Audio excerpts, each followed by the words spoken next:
Om Shanti. Good morning. आज हम सुनते हैं 20-10-21 के अनमोल मधुरमा वाक्य। आज बुधवार, प्यारे बाबा हमारे सब मनोकामना सिद्ध करते हैं। बाबा कहते, तुम्हें योग बस से रावण दुश्मन पर विजय पानी है। मनुष्य देवता बनने के लिए दैवी गुण धारण करने हैं। फिर बाबा ने कहा, शिव बाबा में बाप दादा, शिव बाबा में ब्रह्मा बाबा है, इसलिए 2 बार बोलते हैं ओम शांति ओम शांति। बाबा कहते, तुम ये समझो हम हर घड़ी युद्ध के मैदान में है, क्योंकि रावण राज्य है। जैसे वो लोग आपस में लड़ते हैं, मेजॉरिटी की बात आती, इसमें नंबर 1 है देहाभिमान। अब तुम याद के बल से 5 विकारों पर जीत पाते हो। तुम्हारी एक रावण से युद्ध है। सिखाने वाला पतित पावन से भगवान है। तो बाबा आकर इस समय सारी दुनिया रावण राज्य से छुड़ाकर राम राज्य में ले जाते हैं। तुम विश्व पर राय ले रहे हो योग बल से। ऐसे नहीं कि जहाँ बैठते तभी बाप को याद करना, नहीं, चलते फिरते बाबा को याद करना है। सुदर्शन चक्र फिराना है। हर वक्त बुद्धि में खुशी रहनी चाहिए कि हम बाबा से आधा कल्प के लिए स्वर्ग का राजभाग ले रहे हैं। उतरते हैं धीरे धीरे, 84 जन्मों की सीढ़ियाँ उतरते हैं, और चढ़ते समय कोई सीढ़ी नहीं, एकदम उड़कर बाप के पास पहुँचते हैं, फिर वर्षा लेते हैं। बाबा कहते, तुम्हारा योग बल, उनका बाहुबल। कृष्ण के लिए जो सिखाते हैं कि उसको ओखरी से बांधा, वास्तव में ऐसी कोई बात हो नहीं सकती, क्योंकि वहाँ कोई चंचलता होती नहीं। वह तो सर्वगुण संपन्न, 16 कला संपूर्ण निर्विकारी था। तो बाबा कहते, कृष्ण को कितना याद आती है। हर एक माँ बाप को, कन्याओं को विशेष कृष्ण की याद आती है। अच्छी चीज़ की याद आती है ना। तो मनुष्य देखने आते हैं, रिलीजियस आदमी जो आते हैं मंदिर देखने जाते हैं। सतयुग त्रेता में कोई मंदिर होता नहीं, ये तो सब बाद में बन गए यादगार के लिए।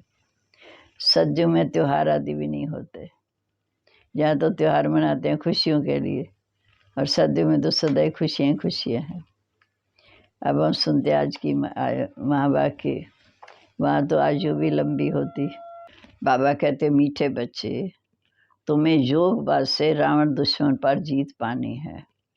मनुष्य देवता बनने के लिए दैवी गुण धारण करने हैं। प्रश्न है, सभी बच्चे बाप की श्रीमत पर एक जैसा नहीं चलते, क्यों? क्योंकि बाप जो है उसको सभी ने एक जैसा पहचाना नहीं है। जब पूरा पहचानेंगे तब श्रीमत पर चलेंगे। दूसरा, माया दुश्मन श्रीमत पर चलने से रोक देती है, इसलिए बच्चे बीच बीच में अपनी मत चला देते हैं। फिर कहते, बाबा माया के तूफान आते हैं, आपकी याद भूल जाती है। बाबा कहते, मीठे बच्चे, रावण से डरो मत, जोर से पुरुषार्थ करो। गीत है, न वो हमसे जुदा होंगे, न उल्फत दिल से निकलेगी। बाबा कहते, तुम सिंगल आत्मा हो। हर एक कहेगा ओम शांति। ये डबल हैं, ब्रह्मा बाबा और शिव बाबा। इनको 2 बार कहना पड़े ओम शांति ओम शांति। अब बाप बैठ बच्चों को समझाते हैं, तुम यहाँ युद्ध के मैदान में बैठे हो। तुम यहाँ युद्ध के मैदान में बैठे हो। ऐसे नहीं कि जैसे वो लोग आपस में लड़ते हैं, ऐसे तो घर घर में लड़ते झगड़ते रहते। मेजॉरिटी की बात की जाती है। इसमें नंबर 1 है देहाभिमान। सेकंड का काम, अभी तुम याद के बल से 5 विकारों पे रावण पर जीत पाते हो। याद का बल है तो तुम कभी गिरेंगे नहीं। तुम्हारी एक रावण से युद्ध है, वहाँ तो अनेक प्रकार की बातें होती, जहाँ एक ही बात है, तुमको सिखलाने वाला कौन? पतित पावन भगवान वो है, पति से पावन बनाने वाला। पावन अर्थात देवता, तुम विश्व के मालिक बनते हो। कितना नशा चढ़ाते हैं बाबा। बाबा ने समझाया, इस समय सारी दुनिया में रावण का राज्य है। जैसे राम राज्य होता सतयुग त्रेता में, तो सारी दुनिया को कहेंगे। उस समय सिर्फ भारत ही दुनिया थी, परंतु वहाँ इतने मनुष्य नहीं होंगे। तुम विश्व का राज्य ले रहे हो योग बल से। ऐसे भी नहीं जहाँ बैठते हो तभी बाप को याद करना, नहीं। बाबा कहते तुम चलते फिरते बाप को याद करो। सदर्शन चक्र फिराते रहो कि हम क्या थे, कैसे नीचे उतरे। ये तो हर वक्त बुद्धि में याद रहना चाहिए। हमने स्वर्ग में आधा कल्प राज्य किया, फिर रावण के श्राप मिलने से उतरते आए। उतरते उतरते टाइम तो लगता है ना, 84 जन्म लगे, 84 पौड़ी सीढ़ी उतरनी पड़ी। और चढ़ती कला में तो पौड़ियाँ है ही नहीं। जब घर जाएंगे तब तो कोई पौड़ी है ही नहीं। अगर पौड़ियाँ हों तो सेकंड में जीवन मुक्ति कैसे पा सकते हैं? ये तो सिर्फ बाप को पहचाना, घर को पहचाना, आत्मा उड़ गई। कहाँ तुमको 2500 वर्ष उतरने में लगते हैं, और कहाँ तुम थोड़े वर्षों में चढ़ती कला में चले जाते हो।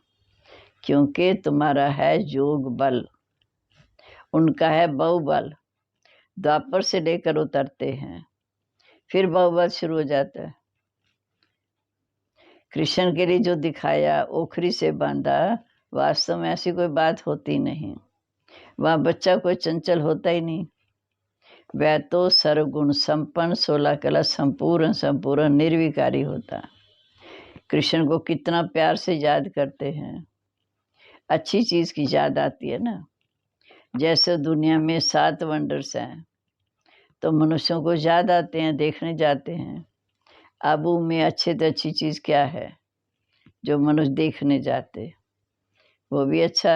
बाबा की जन्मभूमि कहें, अवतरित भूमि कहें, चरित्र भूमि कहें, कर्म भूमि कहें, सब देखने जाते हैं। रिलीजियस आदमी तो आते हैं मंदिर देखने। भक्ति मार्ग में तो मंदिर बहुत होते। सतयुग त्रेता में कोई मंदिर होता नहीं, क्योंकि सभी चेतन देवी देवता। मंदिर किसका? मंदिर तो बाद में बनते, द्वापर में बनते, यादगार के लिए। सतयुग में त्योहार आदि भी होते नहीं, क्योंकि हर घड़ी खुशियाँ ही हैं। दीपावली भी ऐसे नहीं होती। हाँ, जब तख्त पर बैठते हैं तो कॉरोनेशन डे मनाते हैं। सबसे खुशी का दिन वही होता है। जब तख्त पर बैठते हैं तो कॉरोनेशन डे मनाते हैं। वहाँ तो सबकी ज्योति जगी हुई है। तुम्हारे पास एक गीत भी है, नवयुग आया रे। ये सिर्फ तुमको पता है कि हम नवयुग अर्थात सतयुग के लिए, देवी देवता बनने के लिए पुरुषार्थ कर रहे हैं। पढ़ाई तो पूरी रीति पढ़नी चाहिए ना। जहाँ जीना है ज्ञान अमृत पीते रहना है। जहाँ जीना है ज्ञान अमृत पीते रहना है। ये नॉलेज है सृष्टि के आत्मतंत्र को जानना। इसमें कोई भाषा आदि तो सीखी नहीं जाती, सिर्फ बाप को याद करना है, स्वदर्शन चक्र फिराना है बस। जहाँ तुम बैठे हो स्वदर्शन चक्रधारी हो। बुद्धि में है हमारा 84 जन्मों का चक्र पूरा हुआ। अब पुराना शरीर, पुराना संबंध छोड़ नया लेना है। विष्णुपुरी का मालिक बनने के लिए बाप पुरुषार्थ करा रहे हैं। भगवानुवाच, ये वही गीता का युग चल रहा है। भगवानुवाच, ये वही गीता का युग चल रहा है। ये है कल्प कल्प का संगम युग, 5000 वर्ष का चक्र। यहाँ बाप कहते मैं इस कल्प के संगम युग पर आता हूँ। मैं वही गीता का भगवान हूँ, जहाँ आते हैं नई दुनिया अर्थात स्वर्ग रचने। मैं द्वापर में कैसे आऊँगा? ये एक बड़ी भूल है। ये बड़े से बड़ी भूल है। शिव भगवान तो पुनर्जन्म रहित है, उसके बदले 84 जन्म लेने वाले का नाम लिख दिया, अर्थात शिव बाबा के बदले श्री कृष्ण का नाम लिख दिया। तुम अभी जानते हो कि श्री कृष्ण तो ऐसा कह न सके। तुम जानते हो कि श्री कृष्ण तो ऐसा कह न सके कि माँ में कम याद करो। सब धर्म वाले थोड़ी उनको मानेंगे, श्री कृष्ण को। शिव तो निराकार है, तुम सब शिव शक्ति सेना हो। शिव बाबा के साथ योग लगाकर शक्ति देते हो। इसमें मेल फीमेल की भी बात नहीं, आत्मारों में सब मेल हैं, भाई भाई हैं। तुम आत्माएं सब ब्रदर्स हो। अभी बाप से शक्ति ले रहे हो। वर्षा तो बाप ही देगा, वो बाप ही सर्वशक्तिवान है। लक्ष्मी नारायण को भी कहेंगे सर्वशक्तिवान, क्योंकि सारे विश्व के मालिक हैं।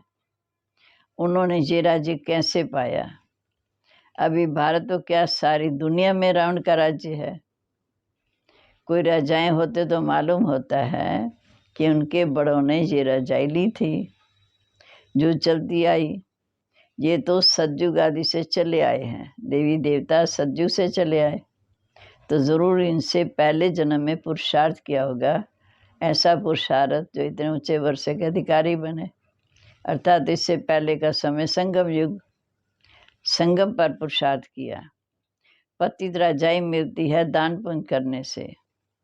जहाँ तो इस संगम पर ज्ञान और योग बल से 21 जन्म के लिए राज पाते हो। तुम जानते हो ये सारी पुरानी दुनिया विनाश हो जाएगी, ये देवी नहीं रहेगी। इसलिए बाबा कहते अपने को आत्मा समझ एक बाप को याद करो। बाबा बाबा कहना सीखो। जैसे जिस्मानी बच्चों को सिखाया जाता है, वह भी उसी बाप को याद करते हैं ना। अब रूहानी बाप तुम बच्चों को कहते हैं, मीठे बच्चे मुझे याद करो। ये कोई नई बात तो है नहीं। अब मुझे रूहानी बाप को याद करो, क्योंकि अब वापिस घर चलना है। आत्मा विनाशी है, शरीर विनाशी है, तो ताकत वाला कौन ठहरा? शरीर आत्मा के धार से चलता है। आत्मा चली जाती है तो शरीर को आग में डाला जाता, तो ताकत वाली आत्मा हुई ना। आत्मा तो है विनाशी, वह बिंदी की बिंदी है। उस आत्मा को कोई भी नहीं जानते। भल करके कोई को साक्षात्कार होता, फिर भी क्या उनको ये पता ही नहीं कि आत्मा जो बिंदी है उसमें ही 84 जन्मों का पाठ भरा हुआ है। ये बातें सिर्फ तुम्हारी बुद्धि में है। राजयोग सिखलाने वाला एक ही बाप है। बाकी बैरिस्टर वकील इंजीनियर तो चले आते। यहाँ बढ़ना, इस पढ़ाई से बढ़ना है मनुष्य से देवता। वह भी मनुष्य, परंतु उनको देवता कहा जाता है। देवता अर्थात दैवी गुण वाले, अर्थात दैवी गुण धारण करने वाले। तुमको पुरुषार्थ कर ऐसा दैवी गुणों वाला बनना है। ये ऑब्जेक्ट है। तुम जानते हो इन देवताओं में कौन से गुण हैं, ऐसा हमको बनना है। प्रजा भी होगी ना। प्रजा तो ढेर की ढेर बनती है, प्रजा तो ढेर की ढेर बनती है। बाकी राजा बनने में मेहनत लगती है। जो मेहनत बहुत करेंगे वह जाकर राजा रानी बनेंगे। जो बहुतों को नाले देंगे, जो मेहनत बहुत करेंगे राजा रानी बनेंगे। जो बहुतों को नाले देंगे, हर एक अपने दिल से समझ सकते हैं कि हमने कितनों की सेवा की। आत्मा कहती है बेहद बाप का बन जाऊंगा, मैं उस पर वारी जाऊंगा, कुर्बान जाऊंगा। जो कुछ मेरे साथ पास है मैं सब बाप पर वारी करूंगा। ईश्वर को तो देते हैं ना, आप आएंगे तो हम आप पर कुर्बान जाएंगे। उसके बदले आपसे भविष्य में नया तन मन धन लेंगे। तो मन नया कैसे लेंगे? क्योंकि जब आत्मा को नया पवित्र बनाएंगे तो शरीर भी पवित्र मिलेगा, राजधानी भी लेंगे जो अब तुम पुरुषार्थ कर रहे हो। आत्मा कहती मीठे बच्चे, आत्मा कहती बाबा इस शरीर सहित हम आपकी हूँ। बाबा मैं आपकी शरण में आई हूँ। सब रावण राज्य में बहुत दुखी हैं, इसलिए बाबा अब हमें से लिबरेट करो, राजधानी में ले चलो। शिव बाबा तो मिल गया, बाकी क्या। तुम जानते हो हम शिव बाबा की श्रीमत से स्वर्ग के मालिक बनते।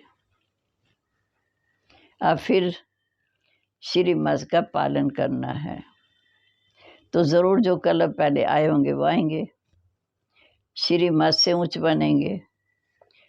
तुम्हारी अब चढ़ती कला है, बाकी सबकी उतरती कला। कितने अनेक धर्म हैं। सतयुग में एक ही आदि सनातन देवी देवता धर्म था, अब प्राय लोप हो गया। तुम जानते हो देवी देवता धर्म की निशानियां तो हैं। बराबर देवी देवताओं का राज्य था जिनका यादगार लक्ष्मी नारायण है। सिर्फ 5000 वर्ष की बात है। तुम सिद्ध कर बताते हो ये 5000 वर्ष का चक्र है। इसमें 4 युग हैं, हर युग की आयु 1250 वर्ष। बाबा कहते मैं जो हूँ जैसा हूँ, इस समय तक कोई ने मुझे पहचाना नहीं, पिछाड़ी में तुम पूरी रीति जानेंगे, अभी तक नंबरवार जाना। तभी तो श्रीमत पर चलना मुश्किल लगता है। अच्छे अच्छे बच्चे भी श्रीमत पर नहीं चलते। रावण चलने नहीं देता, अपनी मत चला देते। थोड़े हैं जो श्रीमत पर चलने वाले, आगे चल पूरा पहचानेंगे तो श्रीमत पर चलेंगे। मैं जो हूँ जैसा हूँ, आगे चल समझेंगे, अभी समझते जाते हैं। अगर अभी पूरा समझ लें तो फिर क्या चाहिए। रहना भी अपने ग्रस्त व्यवहार में है, परंतु दुश्मन माया ऐसी है जो श्रीमत पर चलने से रोकती है। बाबा तो कहते हैं बच्चे, माया के तूफान बहुत आएंगे, माया आपकी याद भुलाएगी। हाँ, पुरुषार्थ जोर से करते करते आखिर फिर माया भी थक जाएगी। माला भी 8 की, मुख्य 8 रतन, 8 तो हैं जोड़ी, 9वां रतन बीच में शिव बाबा को रखते हैं। कोई लाल बनाते, कोई सफ़ेद। अब शिव बाबा तो बिंदी है, बिंदी लाल तो होती नहीं, ये बिंदी तो हमेशा सफ़ेद होती। वह बहुत सूक्ष्म है, दिव्य दृष्टि के बगैर आत्मा को देख नहीं सकते। डॉक्टर आदि कितनी कोशिश करते देखने की, परंतु देख नहीं सके, क्योंकि सूक्ष्म अव्यक्त चीज़ है। इसलिए पूछा जाता है, तुम कहते हो हम आत्मा हैं, अच्छा आत्मा को कभी देखा? आत्मा को नहीं देख सकते तो बाप को कैसे देख सकते। आत्मा को जानना है कि कैसे आत्मा में 84 जन्मों का पाठ भरा हुआ है। ये बिल्कुल नई बात है। बाप आकर सब बातें बच्चों को समझाते हैं कि आज का भारत क्या है, कल का भारत क्या होगा। महाभारत लड़ाई भी सामने खड़ी है ना, तो इस समय बाबा ने आकर गीता का ज्ञान दिया। इस समय बाप आकर अनेक अधर्म का विनाश, सत्य धर्म की स्थापना करते। ये शिव बाबा का भंडारा है, इसमें तुमको पवित्र भोजन मिलता है। ब्राह्मण ब्राह्मणियाँ बनाते हैं, इससे इनकी महिमा परम अपार है। इससे तुम पवित्र बन पवित्र दुनिया का मालिक बनते हो। इसलिए तुम्हें पवित्र भोजन अच्छा है। जितना तुम ऊंच होते जाएंगे उतना भोजन भी तुमको शुद्ध मिलेगा। योग युक्त होकर कोई भोजन बनाए तो बल बहुत मिल जाए, वह भी आगे बल मिलेगा। सर्विसेबल बच्चे तो सेंटर पर रहते हैं ना, वे अपने हाथों से भोजन बनाकर खाएं तो उसमें बहुत बल मिल सकता है। वैसे पतिव्रता स्त्री पति के बगैर किसी को याद नहीं करती। ऐसे तुम बच्चे याद में रहकर बनाओ, याद में रहकर खाओ तो बहुत बल मिलेगा। बाबा की याद में रहने से ही तुम विश्व की बादशाही लेते हो। बाबा बच्चों को हर प्रकार की श्रीमत देते। त्रिमूर्ति का चित्र सामने रखा है, वर्षा शिव बाबा से लेना है।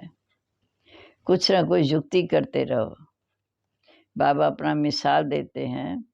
भक्ति मार्ग में हम नारायण के चित्र को बहुत प्यार करते थे, बस उनको याद करने से आंखों में आंसू आ जाते थे, क्योंकि उस समय वैराग था, छोटेपन में वृत्ति वैराग की थी। ये सब बेहद की बातें हैं। फिर भी कहते हैं मन मना भाव। योग में रहने से ही तुम सतो प्रधान बनेंगे। याद में रहने का फुरना रखना है, श्रीमत मिलती है, बाबा कहते मुझे याद करो, मैं सृष्टि का रचता हूँ, तो तुम ही नई दुनिया के मालिक बनेंगे। मरने से पहले बच्चों को ये फुरना रखना है कि हम सतो प्रधान कैसे बने, बाप की याद ज़रूर करना है, ये है बड़े ते बड़ा फुरना। अच्छा जी, मीठे मीठे सिक्के लदे बच्चों पर माता पिता बाप दादा का याद प्यार, गुड मॉर्निंग। रूहानी बाप की रूहानी बच्चों को नमस्ते, रूहानी बच्चों की रूहानी बाप दादा को नमस्ते। नमस्ते बाबा, गुड मॉर्निंग। शुक्रिया बाबा, शुक्रिया। अब धारणा के लिए मुख्य सार। पहली पॉइंट है, योग युक्त हो अपने हाथ से भोजन बनाना और खाना है। पवित्र दुनिया में जाने के लिए पवित्र भोजन खाना है, उसमें ही बल है। दूसरा, नया तन मन धन प्राप्त करने के लिए पुराना सब कुछ बाप पर वारी कर देना है। इस शरीर सहित बाप पर पूरा पूरा कुर्बान हो जाना है, वरदान है। अपने श्रेष्ठ व्यवहार द्वारा सर्व आत्माओं को सुख देने वाली महान आत्मा भव। अपने श्रेष्ठ व्यवहार द्वारा सर्व आत्माओं को सुख देने वाली महान आत्मा भव। जो महान आत्माएं होती हैं, उनके हर व्यवहार से सर्व आत्माओं को सुख का दान मिलता है। वह सुख देते और सुख लेते हैं। तो चेक करो, महान आत्मा के हिसाब से सारे दिन में सबको कितना सुख दिया, कितना पुण्य का काम किया। अर्थात किसी को ऐसी चीज़ देना जिससे उस आत्मा से आशीर्वाद निकले। तो चेक करो, हम आत्मा से आशीर्वाद, हम आत्माओं को आशीर्वाद मिल रही है। किसी को भी दुख दिया और लिया, ऐसा तो नहीं किया। किसी को भी दुख दिया या लिया, ऐसा तो नहीं। तब कहेंगे महान आत्मा। स्लोगन है, करने के बाद सोचना ही पश्चाताप का रूप है। कर लेते हैं फिर हम सोचते हैं, करने के बाद सोचना ही पश्चाताप का रूप है। समान है, मैं दिव्य गुणधारी सुख स्वरूप आशीर्वाद की पात्र महान आत्मा हूँ। ओम शांति। अब हम आज बाबा को प्यार से याद करेंगे, बाबा के आशीर्वाद अर्थात दुआएं लेंगे।